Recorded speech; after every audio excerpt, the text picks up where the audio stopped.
Բարլույս սրտեր։ Մի հատ լսենք էլի։ Իր սեփական կնոջը չի կարող կողքին պահի, որպես կին ենթարկեսնի իրան, որ խոսքողակից, որպես ընդհանուր տան մայր, ասենք հետևաբար ոնց պետք է ամբողջ երկիրը ղեկավարի կամ առաջնորդի։ Պատասխանեմ շատ կարճ, ընդ որում մեծ սիրով։ Լսի, կպատասխանեմ քեզ մի հատ պատմությունով։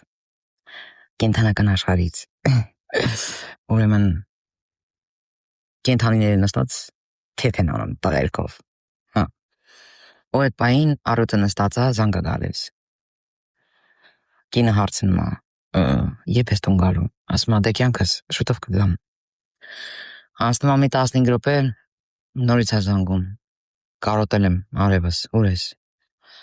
Չեմ քնում, քեզ եմ սպասում։ Ու սենց մի քանի անգամ։ Այս դեմը նստած ցուլը սենց է անում։ Արա չեմ ջոգում։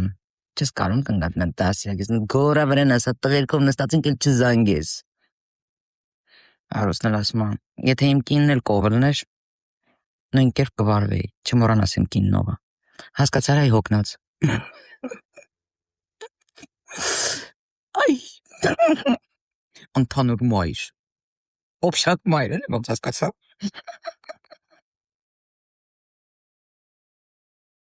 Էլ բան չասեմ։ Մի լավ ղժացել եմ վրդ։